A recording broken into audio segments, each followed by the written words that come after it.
Okay, and today we're going to be talking with Matthew Dow Smith. You may recognize the name. He's done a lot of stuff.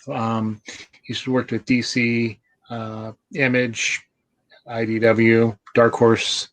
So, and recently well, not recently, it was a couple years ago, he did a Kickstarter. He did the Beasts of the Black Hand with Paul Harding, who's also a local creator, through Ominous Press. And Matthew has agreed to talk to us about his newest project, Johnny Chaos, and other things. So let me go ahead and bring him in.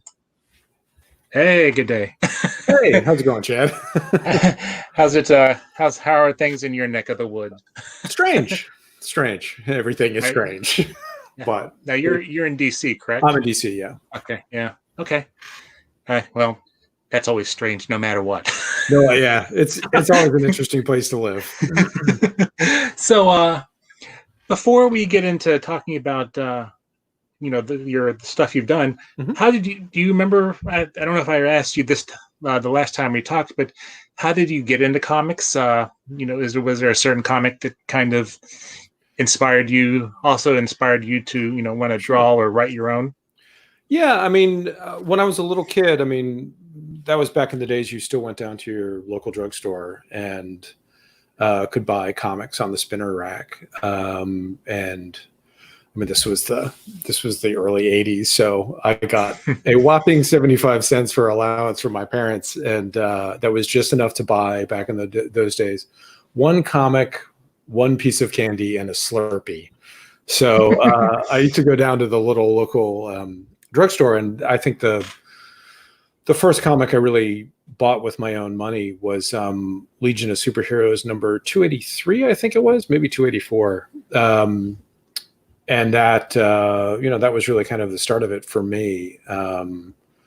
Other people had given me comics, like a Star Wars comic my mom gave me when I was a little kid. But yeah, that was the first comic I bought with my own money, and kind of made me a lifelong Legion fan. So actually, how I originally learned how to draw, and I'm not sure if I've ever admitted this to him, though I have admitted it publicly, was I used to trace Keith Giffen drawings out of Legion of Superheroes. That's how I learned how to draw. And I met him a few years ago and just got nerd all over him because I'm such a huge Keith Giffen fan. But that's how I learned how to draw. And then, I drew all the time as a little kid, and then kind of got out of it in high school. But I was back in college. When I was in college, a friend of mine had a copy of Moon Shadow by J.M. DeMatteis and John J. Muth, which was just like an eye-opening experience. It was a really interesting time in comics. This was late 80s, early 90s, and you had all that amazing stuff like Arkham Asylum and Dave McKean's Cages, and Sandman was just starting. But Moon Shadow was the book where I sat down with it and just was eye-opening. It was like, oh, comics can be this. And that's very specifically, that's the book where I went, you know what? I think I want to do comics again. And it's very, very strange because Mark and I, J.M. DeMatteis and I have now worked together several times and are hoping to work maybe again in the future. And it's just kind of like, this is all your fault. Now, am I correct talking about your love for the Legion? Did you work on there was a Batman 66 with the Legion, correct? There may have been. I did not work on that. Okay. I know you did I did the Avengers Steed one. Okay, yeah. Steed and Peel, thanks to Marvel's Avengers. That was an insane project. I can't believe they let me do that because I'm a huge fan of of TV's Avengers, and grew up with that, like with Doctor Who and Blake Seven, things like that. So, what was your first major thing that was published, and how did you break into the industry? I broke in perhaps the most bizarre and yet very comic book way ever. I was working at a music store in Birmingham, Alabama, where my parents had moved when I was in college. And this guy comes in And he's asking for some guy who I've never heard of. And it's one of those very, very strange situations where it's like something's going on that I don't quite understand what it is. He's asking for this guy who's supposed to be working there, except I knew everyone who worked there, and it wasn't a name I knew. So eventually we sort of figured out, oh, it was one of the other stores.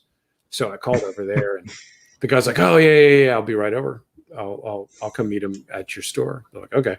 So I'm standing there talking to him, and it turns out his name was Jim Royal, and he was a comic book inker. Okay. And I was like, oh, really? Like, I'm really into comics. I want to be a comic book artist. And I happen to have my sketchbook with me. I say I happen to have my sketchbook with me. I always had my sketchbook with me. And I think I actually had some like sample pages or something in my backpack. And I showed them to him. And he's like, these are really good. Why don't you like come down to our studio, which was down, I think, in Montgomery or Mobile. Probably Montgomery, and hang out with us. And I'm like, oh, okay. And it was a studio. I don't know if you know Andrew Robinson, but it was Jim Royal and Andrew Robinson in this one tiny little room. And if you don't know Andrew Robinson, look him up because he's one of the absolute most amazing artists. And they were both doing a lot of stuff for Caliber Comics at that point, which I think at that time, the editors were Jim Pruitt and Joe Pruitt, and they called them up and said, hey, we got this guy here who's actually pretty good. You should talk to him. And that was my start. And I started doing short stuff for Caliber and then longer stuff for Caliber. And then I went to LA actually to work for Disney, Disney Interactive, which just one of those random things that happens when you work in comics. I met a guy at a show, showed him my comic, and turned out he was an art director at Disney Interactive, and they hired me. But yeah, so I ended up in LA, and there was this big comic book legal defense fund signing at a store out in Glendale, and I literally, it was my first month in LA, and I'm like, well, I've drawn a comic. I'll offer to like be one of the people doing the signing. So it was me with my one little Caliber comic. And next to me was Gil Kane and the Hernandez brothers. And Frank Miller was there for a couple of hours. But everybody was there to see you, right? Yeah, they were definitely there to see me. And it was insane. But this was like, maybe 94, 95. So it was kind of like the tail end sort of the big image boom. So you had Steve Siegel and James Robinson were both there, and they were doing stuff for Wildstorm. And I got to meet James, and literally like maybe a couple weeks later, I get a call from him saying, hey, the fill-in artist we had for this issue of Starman can't do it. Are you free right now? And like my two favorite comic books at that point were Hellboy and Starman. So I was like, yeah, I'm free. And that was kind of the beginning of it. That was my first big DC job. And with my first job for the big two, my editor was Archie Goodwin. Oh, wow. Like, that's just insane. So that was, it's a long story, but that was basically how I broke into comics. And it literally was just meeting people and, getting to know people. And it's just like, I think almost everybody I know, their stories about how they broke into comics are pretty much as random as that.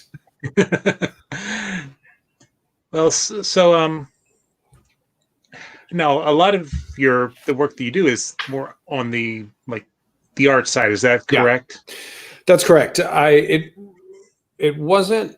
I always feel weird talking about this because it's like I actually didn't intend to be a comic book artist. I actually really wanted to be a comic book writer. But I've always been able to draw, mainly just by copying Keith Giffen drawings. But I'd always had the drawing ability, and really, I think at Caliber, I was given the opportunity to write and draw a bunch of stuff, and I kind of wanted to continue doing that at the very least. But really, I wanted to write. But then, I started working at DC, and it's a lot easier when you're trying to line up work. It's a lot easier to say, here's my drawing of Batman. Here's how I draw Batman, than it is to like corner an editor and be like, I have a plan for Batman. I have this great Batman story. Let me tell it to you. It's like 24 issues long. So it really just kind of became a thing. I was in that, I was on that path of being a comic book artist. And I mean, I drove and continue to drive every editor that I've ever worked with absolutely crazy, because I'm like, I write too, right? Hi. And then some of them just, at this point, they just are so sick of me saying it. They're like, fine, here, write this.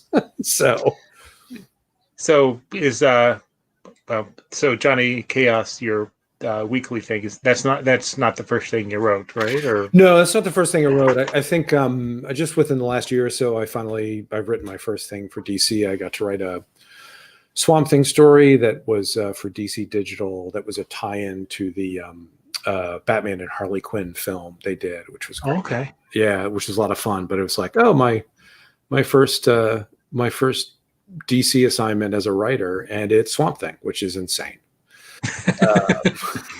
So these things happen.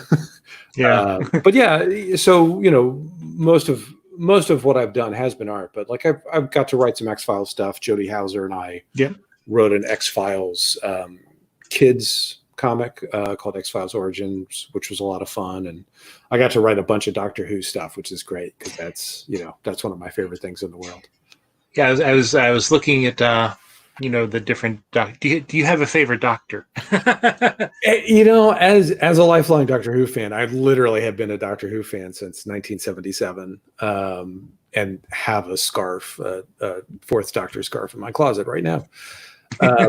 My aunt, this is always the question that comes up. It's like X-Files fans asking you what your favorite X-Files episode is. My favorite Doctor is whoever the Doctor is right now, but I have a particular fondness for Tom Baker because he was my first Doctor. Okay. And also Sylvester McCoy, the last sort of the original series Doctors, which is bizarre because I'm actually good friends now with the last script editor of the original Doctor Who, Andrew Cartmel, who's just an amazing writer and a very talented and very nice man. And I remember in college, the guy who lived across the hall would get videotapes from his mom of whatever the latest episode of Doctor Who was, and it was those last couple of seasons of the original show, and we used to sit in his dorm room and just watch him. I was like, oh yeah, my friend Andrew was the script editor for that. Well, I was kind of hoping that during this downtime I could catch up because I think I watched the first season with Peter Capaldi, but there's so much stuff in my watch queue that it's not even funny. Yeah, it's rough. I mean, I think sort of the funny thing about I'm sure other people have said it much better than me, but I'm sort of fascinated with the digital side of things, and that's why I'm Johnny Chaos the way that I'm doing, which I'm sure I'll bore people with here in a second. But I'm sort of fascinated by the digital stuff in terms of there's so much stuff out there. There's so much entertainment now that we can consume, and that's sort of great, but it's also sort of terrifying at the same time. I have a very hard time picking things to watch or picking things to read. I go on Comixology and it's like, well, what do you read?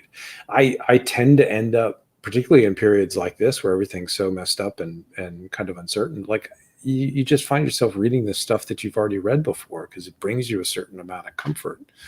So yeah, like my queue is basically filled with stuff that I probably am never going to watch.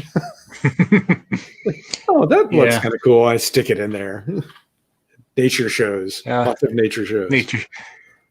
My wife and I, so with Disney Plus, we've been watching a lot of the National Geographic vet shows, so I can probably deliver a cow right now. These are important skills to have. or at least get a put a distended uterus back in. So I'll leave that one to you, Chad. Yeah. So let's talk about it a little bit about Johnny Chaos. Sure.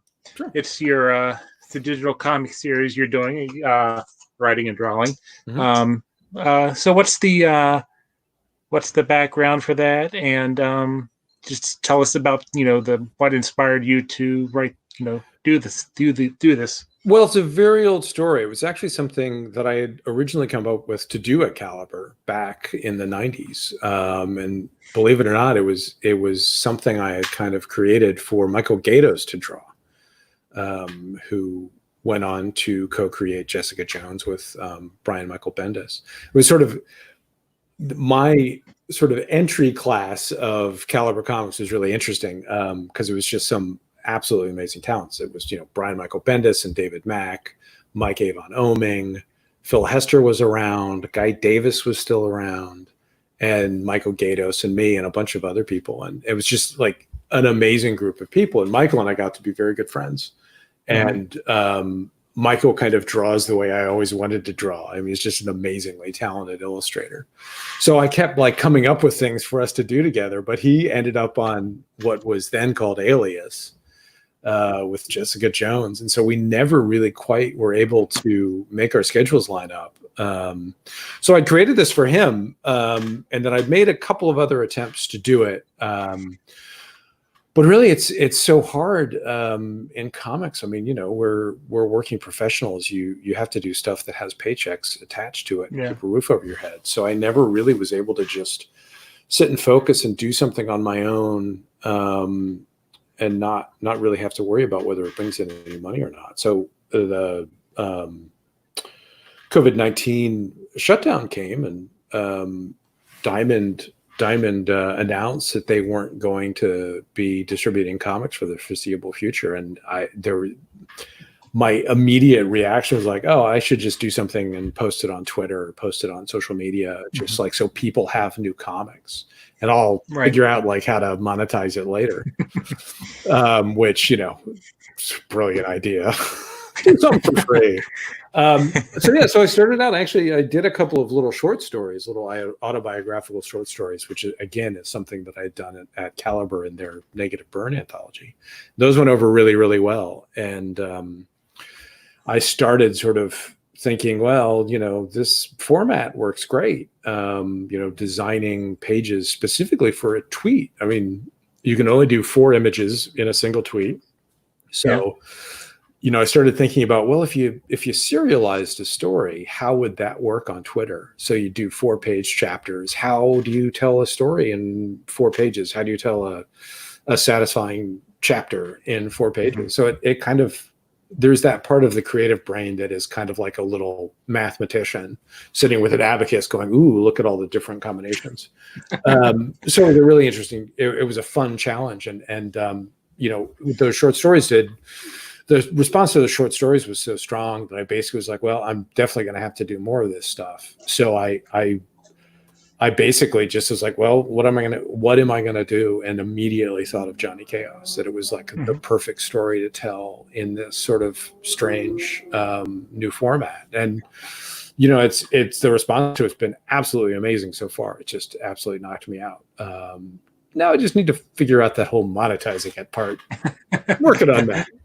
But yeah, it's the basic concept is simply, there's obviously a lot more to it, but it's basically just a sort of burnt out superhero who at the start of the story is in very not good condition. And he's sort of called back into action again. But where the story goes from there is kind of where it gets fun, because it doesn't really, it's not going to end the way that everybody thinks it's going to end. So, yeah. But it's a fun format. So who are the main characters?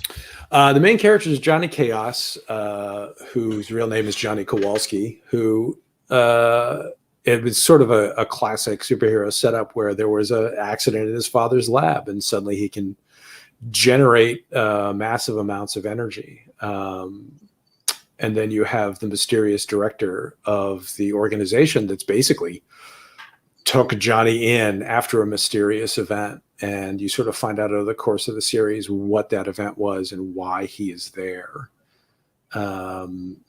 it's just, I love stories that are onions that just peel back layer by layer. And again, it's a story approach that really works well for this sort of chapters on Twitter and chapters on Facebook setup. So each week you get just a little more information about what's really going on. And did I read correctly on your Facebook that you only have a couple more chapters left in the? I've only got a few more. It's designed to be 13 chapters, and we'll see if it actually ends up being 13 chapters. I just today wrote and lettered and did all the layouts for chapters 9 and 10. But so far we're up to chapter 8 has been published on social media. And about how long does it, take you to do a chapter? Honestly, this is the thing that's really fun for me is it literally takes me maybe a day or two to do a chapter. So it's perfect for my workflow. Mm-hmm. I sit down. I tend to, since I'm writing it and drawing it myself, I'm coloring it myself, I'm lettering it myself. I kind of when I write it, I'm writing it and I'm laying it out and I'm lettering it all at the same time. So it really allows me to play with the panel arrangements and lets me play around with the dialogue to make sure it really sparkles. And it gives me an opportunity and just happened with the last episode I published yesterday. Like I was sitting down and writing it and I thought I knew what that chapter was going to be. But when I was actually in there and putting all the pieces together, realizing, I'm actually like missing a trick here. There's something interesting I could do here, and was able to just do it just like that and make it more than just, here's a story, just give it that extra little thing. Mm-hmm. So, will there be another set of God help me. It's done so well, actually, and it's just in terms of the response to it. Like I said, the response has been just so amazing that I basically decided, well, I'm going to have to keep doing this. So I've already decided what the next project's going to be, which is a story called AMELIA SHADOWS, Daughter of Darkness. Okay. But it's just sort of a fun take on well, I say fun. Johnny Chaos is sort of like me saying a few things that have always wanted to say about superheroes and explore a few things I've always wanted to explore with superheroes. And AMELIA Shadows is sort of the same thing, but for the sort of supernatural superheroes that I grew up with.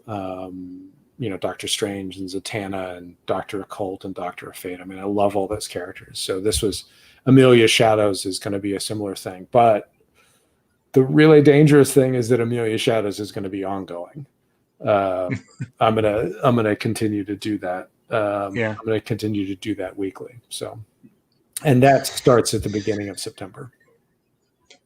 So, are you doing any other like cover work at this time, or artwork, or welcome to comics? Everything was sort of shut down for a while, and in a lot of ways, we're still seeing how things are going to shake out as companies sort of slowly start coming back online. So we'll see. I have a graphic novel, The October Girl, that is going to be coming out now next year.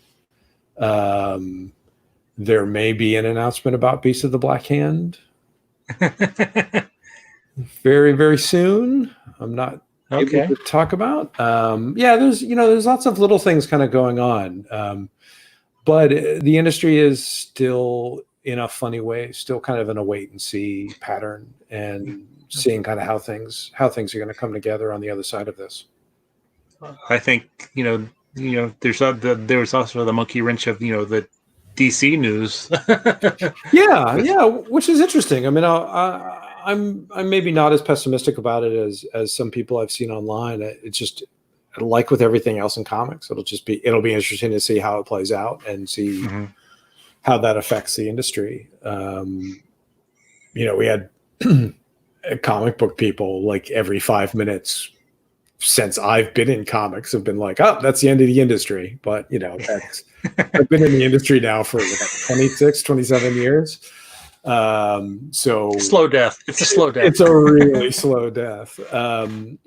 It's going to be, whatever we are on the other side of this, hopefully it'll be something different and exciting. And I mean, comics are never really going to go away. It's such a lively art form. But yeah, sometimes the business shifts a little bit. Any more projects with Steve Orlando? I know you guys did Dead Kings together. Yeah, Dead Kings, which is such a great book. Yeah, Steve's kind of off doing his own thing. I'm kind of. It's very hard for me to do creator-owned books. It's always a weird situation for me. I mean, Steve's an absolutely amazing writer and has so many just insane ideas for things. Dead Kings was just so crazy, but it was such a great book. I mean, I'd worked with Steve again in a heartbeat. But like I said, creator owned is hard. I mean, we got to keep roofs over our head. And when you're on the art side of it, doing the art is so time consuming on books. So and I mean, honestly, I feel sort of bad. I'm enjoying Johnny Chaos so much. I'm enjoying the process of making my own books, but there are always people who I will drop anything to work with, like Steve or my friend Philip Kennedy Johnson, who we did Last Sons of America with. So there's a bunch of creators like that. Mark DeMatteis. I mean, Mark says, "Hey, I want to do a thing." You go, "Okay." But again, this is what's fun about the workflow of Johnny Chaos is that I can still slot other projects in. Yeah. So you mentioned how doing the swamp thing, same thing. Hey, all right, let's not have that argument. Are there any other characters, be they DC or Marvel, that you would like to tackle writing? It's funny, yeah. I mean, I would. I think the characters there. We all have. I can't remember if it was Phil Hester who came up with this or one of my other friends, but I try not to chase after characters too much because that way literally lies madness. And I've been lucky enough, I think, doing Day of Judgment with Jeff Johns, where basically I got to draw every character in the DC universe. So I've actually gotten to draw most of my favorite characters. But when it comes to the writing, like I've always wanted to do John Constantine. John Constantine was an incredibly influential character for me, particularly Paul Jenkins and Sean Phillips's run on Hellblazer. My triumvirate of characters, like I would kill to die to work on, have always been Doom Patrol, Dr. Occult, and John Constantine, but in a funny way, all the stuff that I kind of wanted to do with those characters has found its way into other projects that I'm writing. So it's sort of interesting. I mean, almost all the stories that I've pitched over the years to my poor editors, begging them to let me do a Doom Patrol thing or whatever, those ideas kind of stick around in the back of your head and they morph and they become other things and you insert other characters into them. So that stuff's never wasted. Now, do you have a particular character that you just love to draw or holds a special place? Because you've drawn a wide range of. I really have. Stuff. I've drawn a lot of random stuff. I mean, I'll draw Hellboy at the drop of a hat. I'll draw Lobster Johnson at the drop of a hat. There are a bunch of pretty much anyone in a trench coat. I'll draw at the drop of a hat. Any Doctor Who character. I mean, there's a lot of stuff. There's a lot of stuff that I just absolutely love to draw. Yeah. And a lot of characters that I have a lot of fondness for. I mean, just this week on Twitter, I was going through my old files, and I just discovered, maybe 20 Legion of Superhero sketches, just random. I think I saw that. Yeah, yeah. I didn't realize I'd drawn that many Legion of Superheroes sketches, but like I said, they're very close to my heart. So, occasionally I'll just kind of sketch one. So where can people find Johnny Chaos? Is it just on your Twitter? Or? It's on Twitter. It's on Facebook, and I do post it publicly on Facebook.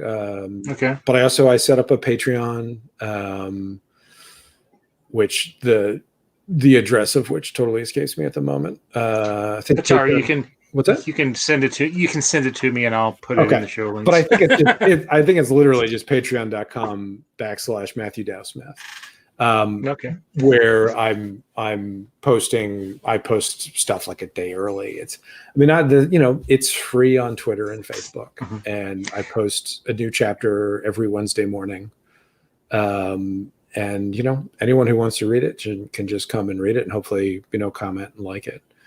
And if they like random free comics on the internet and want to support it, there's my Patreon, and I'm working on other ways to monetize it as well, which has been an interesting process of just trying to figure out how it would work.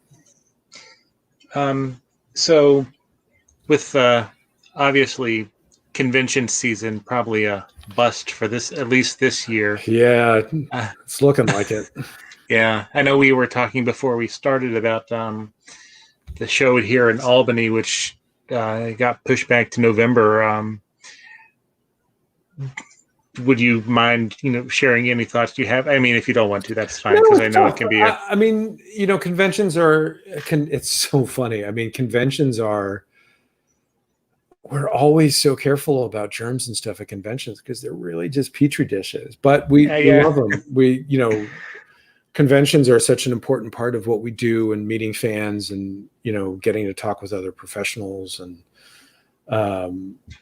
there are people who just are friends of mine, creator friends of mine, who are there every show. They try to get out and do a show. And I don't do a ton of shows. I'll do a couple a year. I always try to do the Albany show because it's just the guy who runs it, John Belksis, is a good friend of mine, and I spent so long in upstate New York, and I still have family there, so I love being able to come up and hang out with the people who are just my friends at this point. And smaller shows like the Albany show, I mean, those are the shows that are great because you can sit there and you can talk to people, and you can get to know your fans, and you can actually have conversations. And I'm friends with so many of my fans now. I mean, to me, even having fans is a strange concept. But, every time I do the show, I'll see the same people, and we'll hang out and we'll talk and get to know what's going on with them and their family.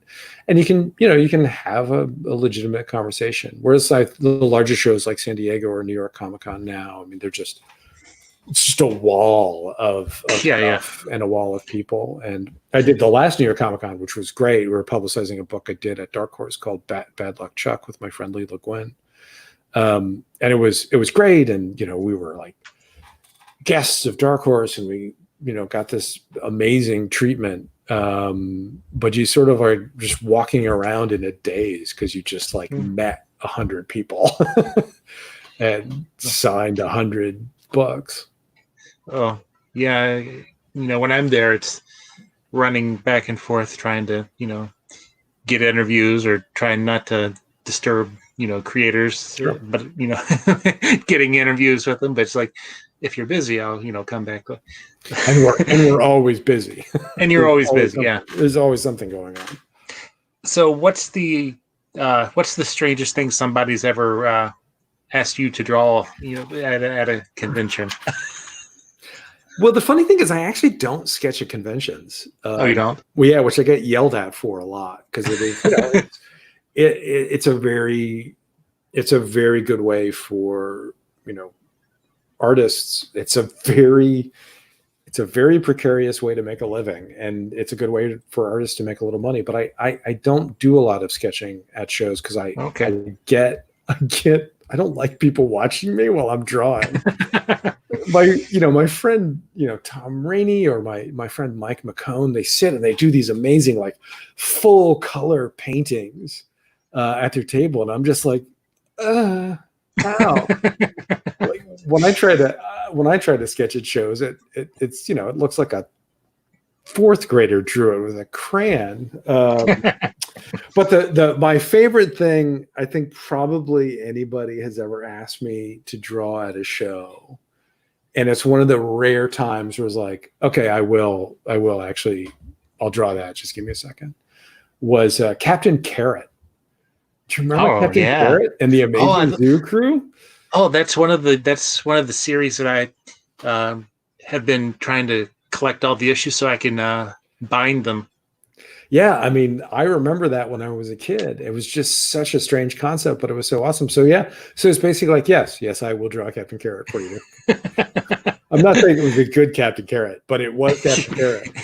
And I did not have to look up what he looked like. Well, it's the Cartoon Planet, so it can look whatever you. Yes, I like the way you think, Chad. All right. Well, is there anything else that you'd like to, mention? Or no, I mean, if you are a fan of Beast of the Black Hand, keep an eye out on social media. Maybe in the next couple of weeks. Definitely want people to check out Johnny Chaos and let me know what you think. Yeah, I mean, what else do I? Maybe next year buy the October Girl when it comes out. Well, good. I think we talked a little bit about it at the Albany Con, but next year when it comes out, if you want to come back and talk about it, yeah, absolutely. That's great. That's an even older project than Johnny Chaos. That's something that's literally been something I wanted to do since college. So I have a lot to say about that project. Well, then you're more than welcome back to talk about it. All righty. Well, stay safe, stay healthy, and hopefully we'll see you here in Albany soon. I told John, just let me know when the next show is, and I will make a concerted effort to come up. I love that show. But yes, you stay safe, stay indoors. I have to go out to the backyard because that's where my remote office is. All right, it's a hammock. I mean, as far as remote offices go, that's pretty nice. So yeah, it's going to be tough when I actually have to go back to work. I'm going to have to get a just have them special hammock in your office. Special accommodation. Yes, special dispensation for the hammock. Excellent plan. He needs a hammock. Don't know why. I wonder if I could draw in a hammock. That actually could be problematic. It's hard enough to sit with a laptop on your. I have a little desk, and luckily I have a wireless mouse. So yeah. Well, I draw on the computer now, so my whole drawing setup is massive. You can't sit with a sketchbook. You'd have a huge Wacom Cintiq on your lap, which would get very hot very quickly. So. But it's a whole lot nicer now that we have the Wi-Fi extender. So it's easier. It's the simple pleasures, Chad. Yeah, it is. It's I can now. It's not a problem for me to sit out in the backyard and connect to my desktop at work and do work and get paid. It's a business expense. Sure. Hey, I'm gonna try to write it off. All righty. Well, have a good evening, and you too, Chad. We'll definitely be in touch. Sounds fantastic. Thank you so much. All right. Well, thank you. Yep. All right. Bye. Later. Later.